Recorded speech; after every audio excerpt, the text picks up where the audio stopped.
cannot call for a cab on my phone because I don't have the apps that, you know, if I was home, I'd be fine because we have Lyft or the other. That I know how to do, but here, so I was almost in tears. He was not happy with me, which is usual after 54 years. So what I do, I called the hotel and I got a hold of the concierge. He said he was gonna call. In the meanwhile, we're standing there and a cab stops because I'm thinking I'm still in New York from years ago and I'm trying to hail a cab down like this and they're riding past us and the rain is coming down. Finally, this guy turns the corner and we get in the cab. I was trying to call the hotel back to tell him to stop it, to cancel it. We got back, I never found the store. But the story very near here is we've gone Pandora.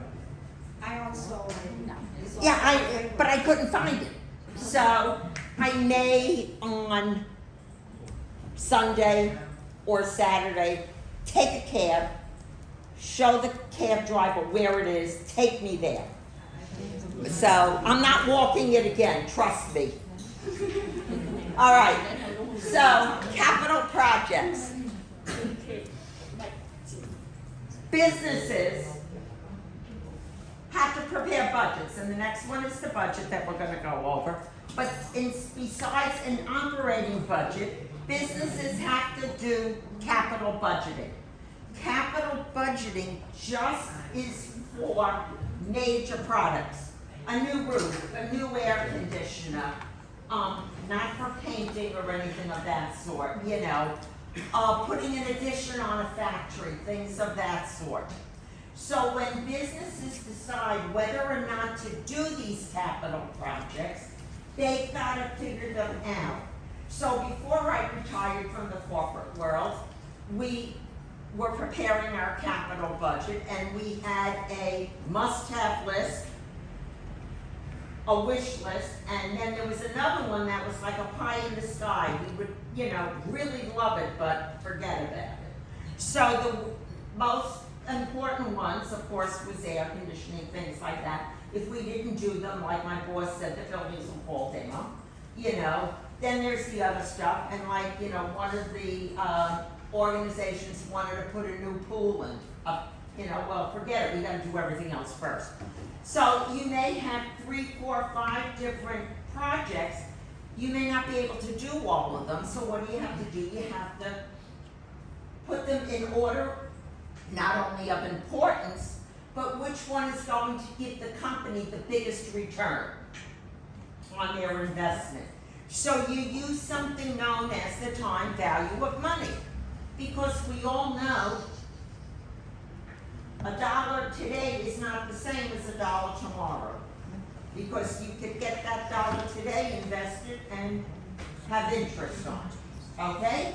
So we have, when we evaluate an investment opportunity, the company has to know not only how much, but also when the cash is going to be received, because that's important.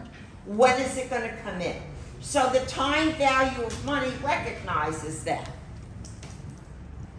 So companies, you know, to receive more money in the future, that we know. Here's the formula to convert the future value to present value. Your present value is equal to your future value divided by 1 plus the required rate of return over the number of years. Now this is a complicated formula to use, but they do have tables that are available. The time, you know, you have your present value of $1, future value of $1, present value of an annuity, future value of an annuity. Much easier than doing the formula. So an example though, at an interest rate of 10%, how much is 121 received in 2 years worth today? Well, it came up that it's worth $100 because it's 1 plus the required rate of return of 10% for the 2 years. So managers, you know, use these present value tables to look up the factors. and to determine which of the projects is the most profitable. And only relevant cash flows are those that are incremental, that are directly related to the project. So the steps, you identify the amount and the time period for each cash flow associated with the investment. Discount the cash flows to their present values and evaluate the net present value. If it's 0 or more, what do? Do you accept it or reject it? Accept it. Accept it. If it's negative, you reject it. But is it always that you reject it if it's negative? No. Not all the time, you're correct. There may be a time where you have projects that have to be done. You're going to have a negative present value. There may be 2, 3. So what do you end up doing? You take the one that is the least, exactly, the least negative.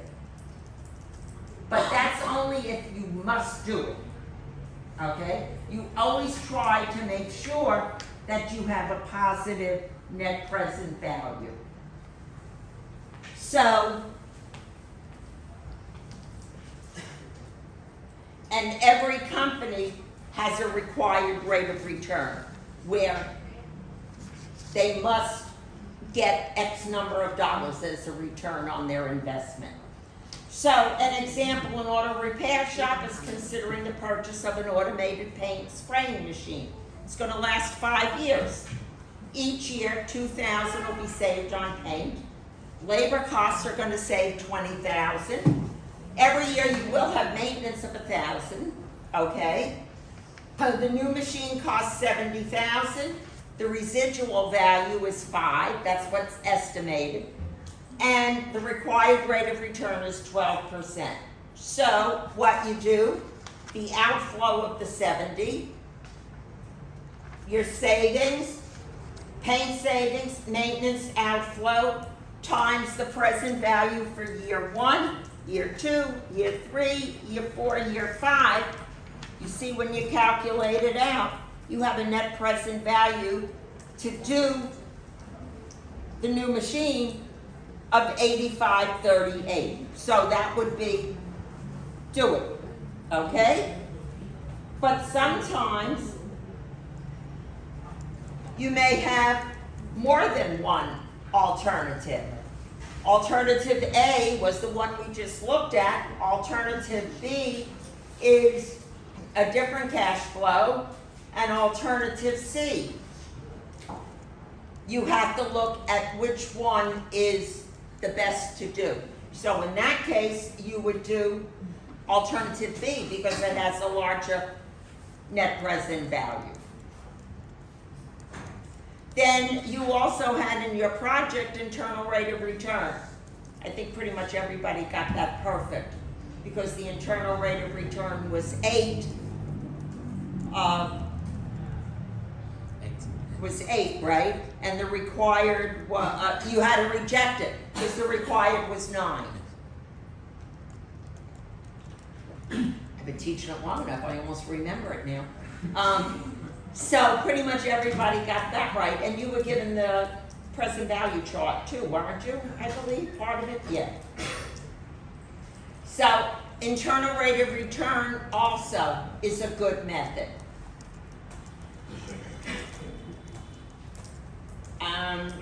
Internal rate of return. And then there's soft benefits. Now, you may need to consider soft benefits in investment, but they're difficult to quantify. But if you ignore them, many firms may pass up the investments. In this case, an example of a soft benefit. It's a medical equipment is considering production of a high-tech wheelchair. Suppose the finance department fails to consider that production of the wheelchair will improve the firm's reputation. That would be a soft benefit, okay? Even though you may not get the return that you want, but it will make you an industry leader. That's not something you can really quantify So it's a soft benefit, but it will help.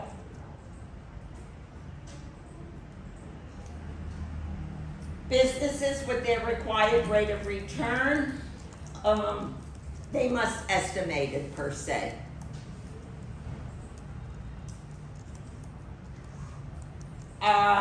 Depreciation tax shield, you take depreciation out when you're doing any of these calculations because depreciation is not a cash item.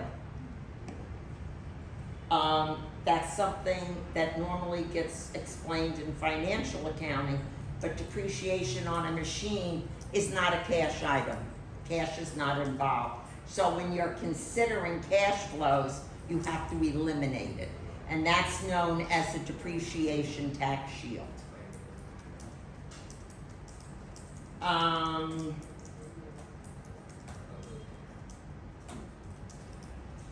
If you have unequal cash flows, it's just a little harder, but you can still do it.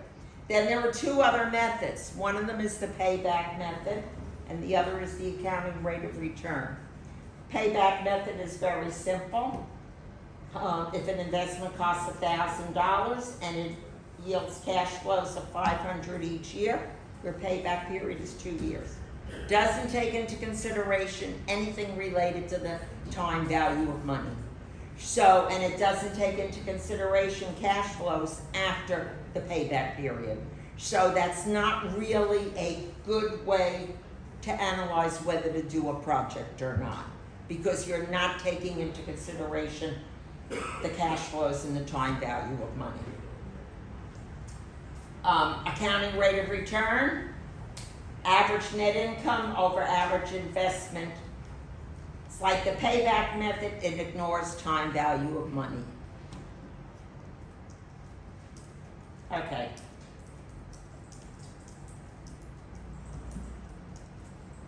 Chapter 10. Regular budgeting. We talked about budgeting in your Unit 6. You had the impact of the president with cutting the budget. And then the one I love, especially the second part of it, he wants to go to a conference, so they were padding the budget so he could go to a conference in Las Vegas, and is that ethical? Thank God all of you said it wasn't, because it's not ethical, guys, to do that, really, okay? Budgets, though, are formal documents. All companies need a budget. If you don't have a budget, it's hard to really operate, okay? Because you don't have anything to guide you. So it's the entire planning and control is built around budgets. And I think I had told you how I did budgeting at my last job. I gave when I was hired, I was the chief financial officer over a foundation, a $70 million foundation. And our budget was like, oh, please, so far over budget it was pathetic, and it shouldn't be. But the person that was there before me used all these numbers for the different events that were run that made no sense whatsoever. And numbers have to make sense. Even if you're planning a project, the numbers must make sense. If they don't, it's useless. So what I did was I gave every one of the people that worked for me a blank budget sheet, because they were the ones that ran the different events. And I said to them, you prepare to the best of your ability how much revenue you think you're going to bring in, because the people had to pay to go to the event, and how much the costs were going to be for food, for decorations, invitations, everything like that. I said, give me your best numbers. I said, I can't guarantee you're going to get everything that's there, but I also don't want numbers that you know you're not going to ever achieve. So they all took it. I said, you have like 6 weeks to get it back to me, so that they could go to the vendors that they were going to use and get the prices as accurate as possible. And one little caveat I told them. I said, when you do this, please make sure it's accurate. Because we used to call the CFO of the parent corp Uncle Mel. I said, because if your numbers are out of whack and Uncle Mel calls me, guess where he's gonna be transferred? To you. Because I'm not doing it. You're making this budget, so you're gonna have to answer to him. That year we came in, we were within about $100 of budget. Because they didn't want to deal with them. And, but they made the numbers as realistic as possible, okay? And that's really what you need to do, because budgets provide a basis for evaluating performance also. Significant deviations, the budgets were poorly conceived, that's what we had before. No, they've got to be real, okay? But at times, conditions have changed. That would have happened a couple of years ago. I mean, companies made budgets. Who knew in 2020?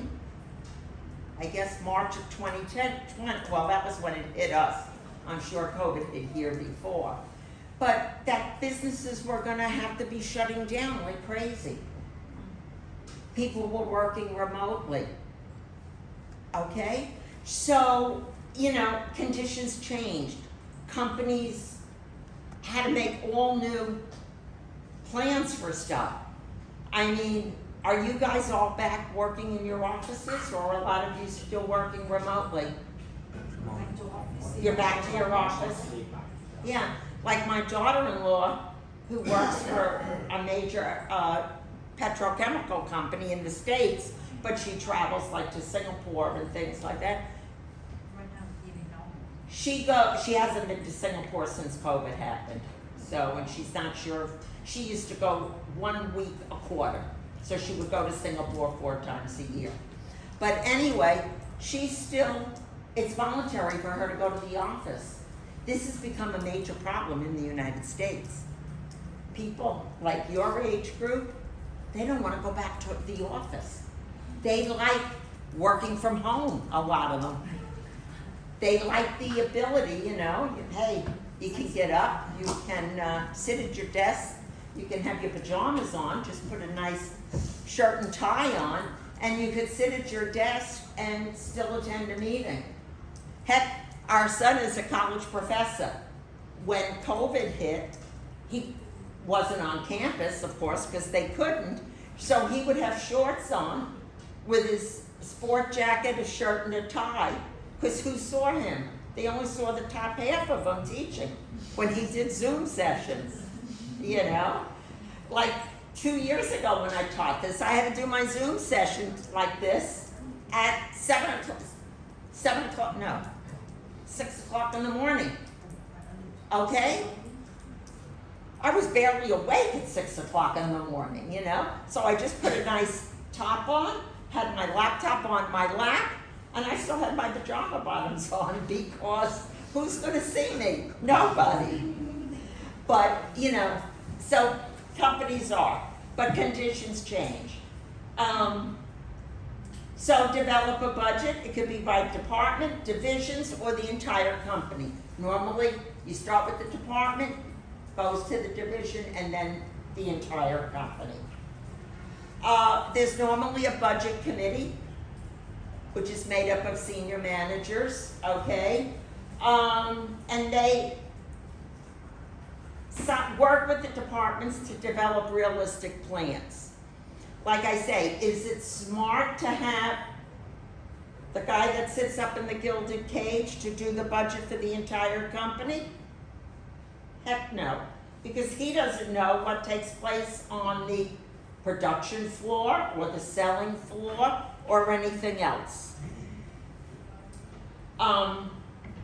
Top-down approach, a lot of you mentioned that in that Unit 6, is budgets are developed at higher operational levels, but no input from the peons, okay? The bottom-up approach, lower level managers are the primary source. But what does this do for them? It makes you feel important. Because if you have an input into the budget process, wouldn't you feel more valued by the company? Yeah. Okay? So they do. The budget period is normally for a year. You have a detailed one. Then you may have longer periods that are not as detailed. And all of that is part of the strategic plan for a company. We always had a rolling budget. Then they talk about zero-based budgeting, you know. Basically, a common point is your previous revenues. That's what I would do. I would start with my previous costs. Maybe it was 8 months when I started my budget period. I would take 8 months of actual numbers. I would annualize them. And then add maybe 5 or 10% for inflation. Now you'd have to add about 40, but whatever, budgets will be through the roof. But still, that would be a starting point. And you would do your revenues. If your revenues were X, always hope for a little additional in revenue, all right? Because you want to always grow the company. You start with a master budget. This is for production manufacturing companies. The master budget is the starting point. The first one is the sales budget. If you don't start with the sales budget, how can you plan anything else? Because you got to base it on your sales. So you make a sales forecast. Now, if you're a new company, you can look at trade journals. If you're an existing company, you look at your prior years. You always look to go a little bit more. So in this case, they were looking to increase by 20%. So they took the prior year sales numbers, multiplied it by 120% to give them the new amount, and the price per unit that they were selling it for. They got the sales budget. Once you do that, you can prepare the production budget. Okay? So then you can prepare how many units you're going to have you have to manufacture, and how many units you need to keep on hand to start the next period. You always have to have units on hand to start the next period. Because if you don't, the next period will come and your workers will be sitting there twiddling their thumbs because they have nothing to do. So a lot of times companies want to keep 10% of their expected sales for production for the following period. So, and that's what Joystick did. They kept, plus the desired ending inventory was set to 10% of the next quarter. And the less the beginning was the prior. Then you have to do your direct materials. You can't produce things if you don't have goods and services for your goods, right? So once you know what your production's going to be, you can then do your purchases. How much raw materials do you need? Again, we talked about the other night, just-in-time inventory. So you don't want to have a ton of raw materials on hand because it costs you money. So you want to make sure you have enough. But again, you always need to keep about 10% of the next month's production in your inventory. And here's, again, the units to be produced, the cost of the parts. You know approximately how much it's going to cost you, desired ending inventory of parts, total needed beginning parts. So again, 10% of the cost of the parts needed. Then you can do your direct labor, because once you have that, you know how many people you're going to need to produce these goods. So you do your direct labor budget. Then you do your overhead. Again, indirect materials, your supervisory salaries, you can do that. Then you're selling and administrative. Now, all of these help to produce a budgeted income statement, a budgeted balance sheet. Now, an income statement is all companies, and I know most of you haven't taken financial accounting, or you have none, but it's income minus expenses gives you, or revenue minus expenses gives you your net income. Okay? That's what companies work with. In a manufacturing company or a merchandising, you have cost of goods sold, which is the cost of the inventory, what it costs you. That comes away from your sales to give you your gross margin.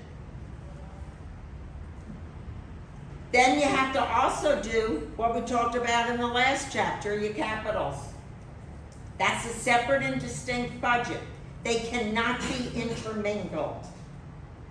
Okay? Your operating budget is your operating, your capital budget is your capital. Like, before I retired, we had a capital budget, we were doing work, but we were facing a period where we weren't bringing in revenue.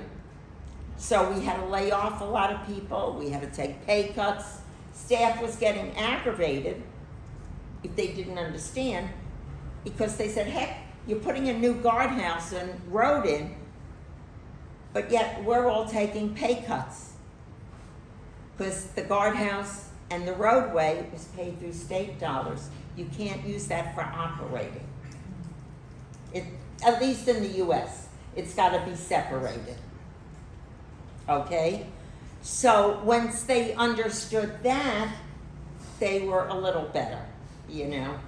But again, so that has to be kept separate. From that, you can prepare your cash budget. Guess what? You guys did a cash budget too. A very quick and easy one, but you did one. You have to estimate when you're gonna receive money. Like if you sell on account, how many people pay in the month of the sale, how many the next month, and how many do not pay at all. All of that needs to be taken, into consideration. Because there are people that don't pay at all. Especially since COVID, companies have gone bankrupt. You have to also estimate your cash disbursements, okay? When is the money gonna be going out? And you have a cash budget, then that can prepare a balance sheet. Your balance sheet shows the assets, your liabilities, and stockholders' equity. And use of computers are so much easier. Budgetary control, it is important to do variance analysis. Not only of negative numbers, positive also. You need to know, why do I have a surplus? Am I missing employees? Is there something I didn't receive a bill for that happened? So you need to investigate both. Static and flexible. A static budget is hardcore budget that you make. Flexible are what-if situations. If I do X number more in sales, what is my budget gonna look like? If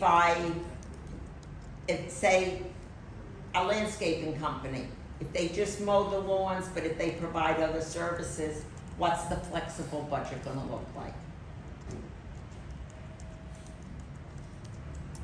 And investigating budget variances.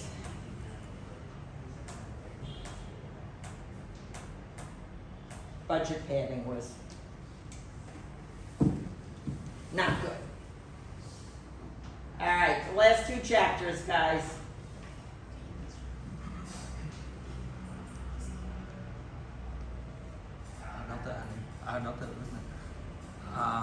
There's a term in accounting that called zero-based Zero-based budgeting. budgeting. Could you talk? A little bit Zero-based about it? budgeting basically is you're not given a budget number, you're starting at 0. Which is what I said, you start with 0. You take numbers that you used before, like the prior year, you analyze them, and then that's your current year. Some places say you're gonna, your budget is,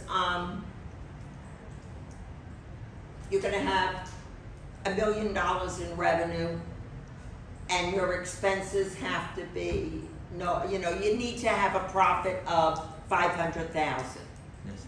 In this case, you're starting with everything with 0, and you're annualizing prior stuff to make the new budget.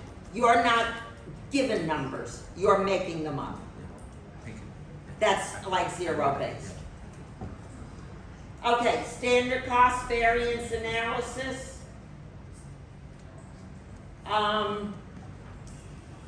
Standard cost, it's a cost that management believes should be incurred to produce a product. It often refers to the cost of a single unit of the product. So, standard costs, direct materials, direct labor, manufacturing. If the materials budget indicates purchases of 5,000 pounds, the standard cost is 25,000. 5,000 pounds at $5 per pound. That was your direct materials, the standard, okay?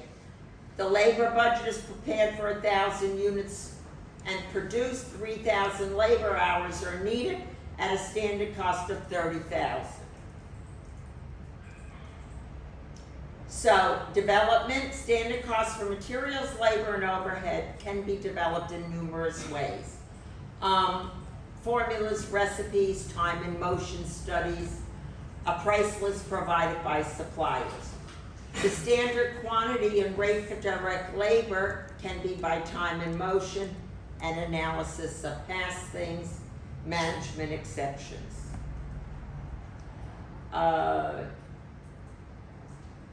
Variance analysis. Companies that use standard costing can analyze the difference between a standard and actual cost, called a standard cost variance. It determines whether operations are being performed effectively. An analysis is called variance analysis. Like every month, what I would do is I would have my budgeted numbers, my actual numbers, and I'd have to supply a variance as to what's going on for those that were different. I have an open position, so I had a large salary variance. Sometimes there are timing differences. You just explain it. Timing differences, you may get a bill later. You anticipated you were going to have an expense in the month of May. You may be not having it to June or July. Things might have changed. So that would be a timing difference. It could be either way. But again, you need to explain that. General approaches would be materials, labor, and overhead. And we have here our actual price minus standard price times actual quantity. Actual quantity minus standard quantity times standard price. The various variance analysis. Direct labor, again, actual rate minus standard rate times actual hours minus standard hours times standard rate for variance analysis. Overheads, difference between the actual amount of overhead and amount of overhead that would be included in a flexible budget. And you still have your variances for overhead. Interpreting overhead, the volume variances do not signal that the costs are out of control, okay? It just signals the quality of production was either greater or less. Now, production could be greater or less if maybe you don't have the best materials, or maybe your machines aren't maintained the way you should. Just the formulas, You still gotta annualize them. Management by exception. A management by exception approach is to investigate only those that are considered exceptional. And I think there's a multiple choice question on management by exception. For some reason it rings a bell. Favorable variances may be unfavorable. Okay, it may be indicative of poor management decisions. So you still need to look at them and explain them. Responsibility accounting. We talked about responsibility accounting. Managers should only be held responsible for the costs they can control. We talked about that. And then the final chapter deals with a big thing called balanced scorecard and decentralization.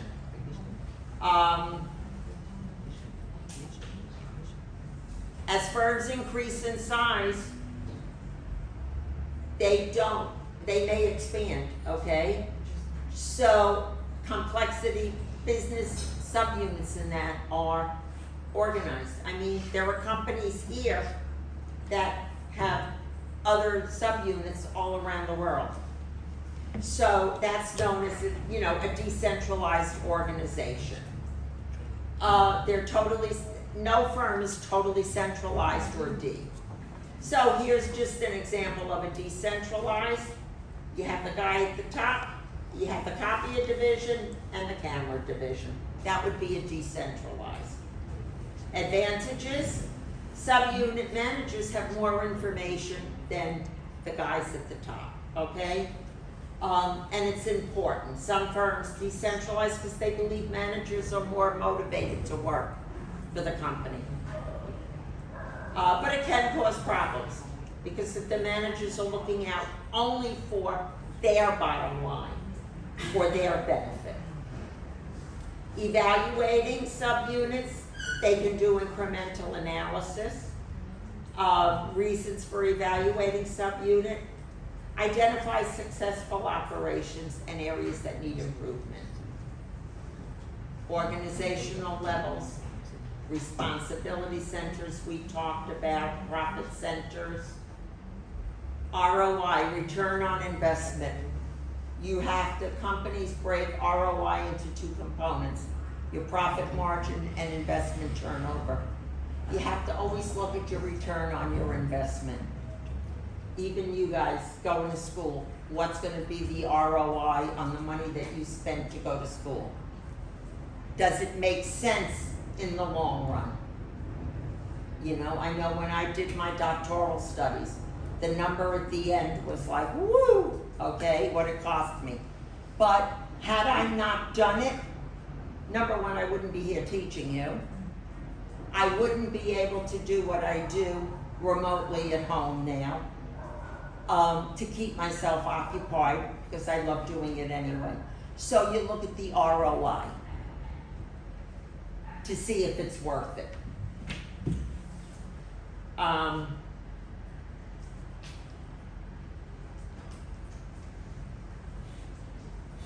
Where's residual income we talked about? Balanced scorecard. Have you guys heard of the balanced scorecard? You went over it? Good, we'll do a nice quick one. Balanced scorecard to evaluate performance. Not only does it evaluate you as a manager or an employee, it evaluates the company as a whole, okay? It's constructed in 4 dimensions: financial, customer, internal, learning and growth. So typically, a company will develop 3 to 5 performance measures for each one. Now, I've worked at companies where this was how my annual increase was based. On my part, I had to answer my part of the balanced scorecard. My boss would do it also, and then we would meet and chit-chat about it. So here, financial, internal, learning and growth, customer, but what does it all tie into? The strategy of the company.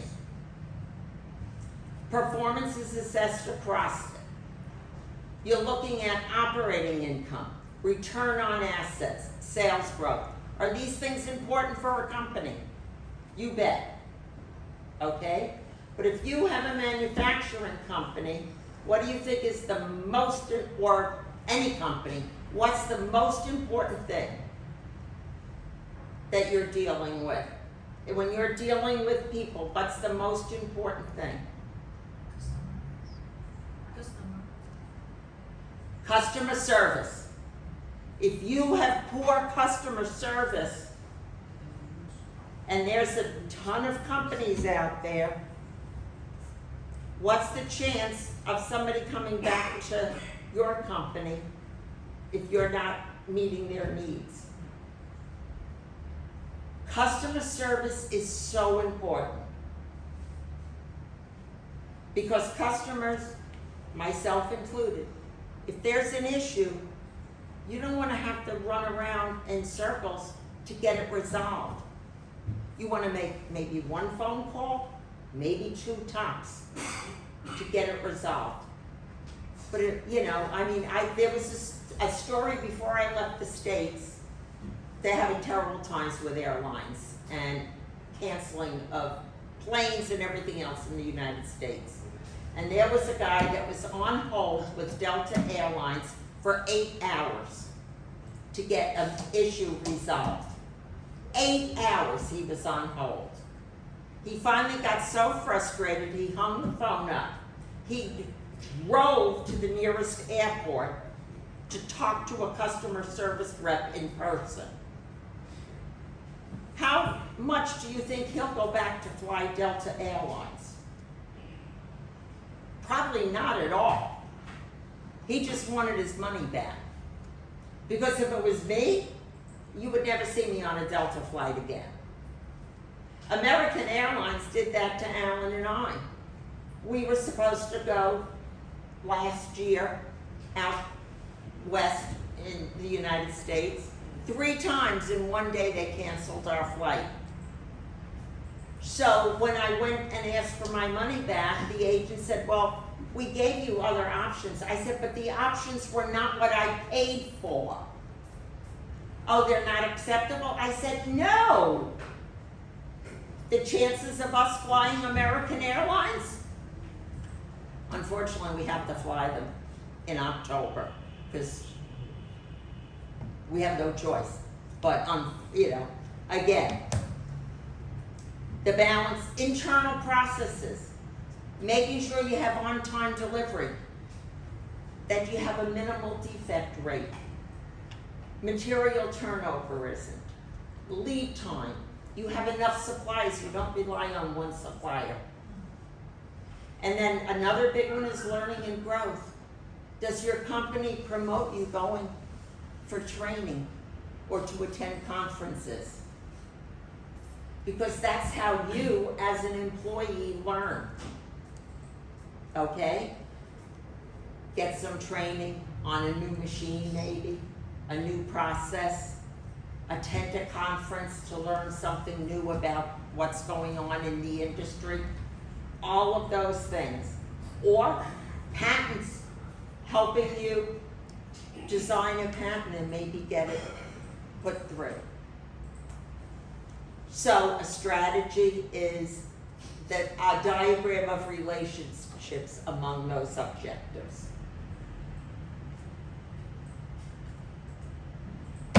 Any questions?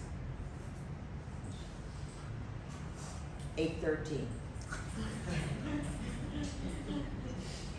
So I will see you guys Sunday morning, bright and early. I may still be asleep. No. Professor Norman, we prepare a small gift for you as a way of saying thank you Oh, thank you all so what you much. done to us. It's been an honor for us to have you as a professor. I've enjoyed it, guys. I We do. wish you a good health. Thank you. Happy birthday. We have you. Thank you. Thank you so much. goodness. Exactly. Alan, we should have bought another suitcase when we saw one today. Can we have a picture? Oh, what? Can we have? Can we take a photo with you? Oh, All definitely. that? Yes. Oh, how beautiful. Thank you. Oh, thank you. Lên chụp hình nào Oh, beautiful. Thank you. I try to pick one, but Oh, no, this is easier for me to get home. so you don't need to buy me a ticket. I also check for you. I know it is. Yeah. Down a little Buy bit. the Này opera lắm. house and I'm right. Okay, I'll try it again. Yeah, thank you. Thank you. Tắt cái này đi. Up. Nhưng mà để